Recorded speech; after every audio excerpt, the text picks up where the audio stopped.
Heaven Has No Favorites by Erich Maria Remarque. A summary. Despite the fact that the main characters battle with living and dying throughout the work, Heaven Has No Favorites by Erich Maria Remarque is less of a story about dying and more a story about living. While this might sound terribly poetic, it's entirely true. The characters are fated to one another and fall into a relationship that brings them both joy, despite how short-lived they both know it will be. The beginning of the book is quite simple and introduces the main characters of the book. The protagonist is named Clairfait, a racing driver who regularly engages in dangerous feats as part of his profession. This is highlighted by the fact that he's visiting Holman, a friend and fellow racer, in a sanatorium. While Holman is sick from tuberculosis and not any form of racing accident, the reader typically considers the strangeness of living a dangerous life, yet being struck down by something so simple. While visiting Holman, Clairfait meets a woman called Lillian. She is also in the sanatorium due to tuberculosis and is currently in the final stages of dying from the disease. They interact briefly, and they have something of an opposition to one another. Lillian would do anything to live her life for a moment longer, such that she might see the sights and engage in exciting things. She criticizes people that take their lives for granted, obsessing over simple, pointless problems and flirting with danger.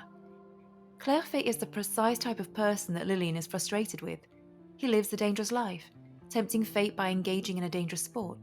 He is inherently irresponsible and, like most healthy people, he isn't thankful for the health he has. Together, they form a strange combination. They're utterly opposite to one another, and both can't quite understand the other's outlook. Lillian knows that she will soon die, and would like to avoid dying slowly and safely within a sanatorium. Instead, she wants to live a little before she passes away. This is compounded by the fact that bodies at the sanatorium are stripped of their names and instead given numbers before being shipped around like cargo on their way to the cemetery. Lillian wants to avoid a dull death and being stripped of her name, so she makes the decision to leave the sanatorium. Lillian uses some money that she has from her uncle to allow her and Clairfait to travel through Europe together.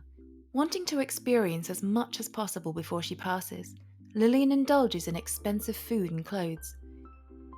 This charms Clairfait, who adores the innocence with which she approaches things.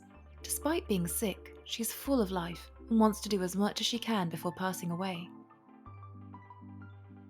Lillian is charmed by Clairfait too. She is entranced by the way he treats her, as though she isn't sick. Instead, he simply wants to have fun and enjoy life with her.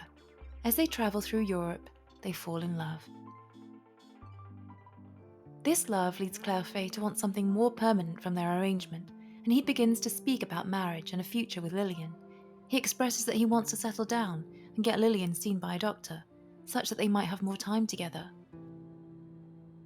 Lillian quickly realizes that marrying Clairfait would set him up for a heartbreak. She will soon die, and there's nothing to be done. To avoid making Clairfait a widower, she refuses his offer of marriage and leaves him before they truly start a life together. There's a cruel irony to this moment.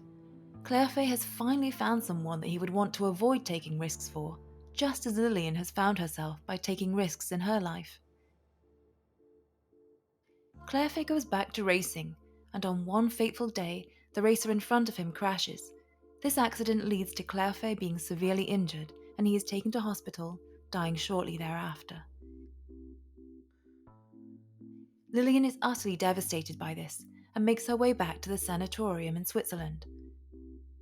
On her way there, she encounters Holman, who is now fully healed. He is being given the job that Clairfait had, and is on his way to work. While this is quite subjective, it could be read that Holman has essentially swapped one impending death for another, with little overall change to his life. 6 weeks after Lillian gets back to the sanatorium, she passes away from the tuberculosis.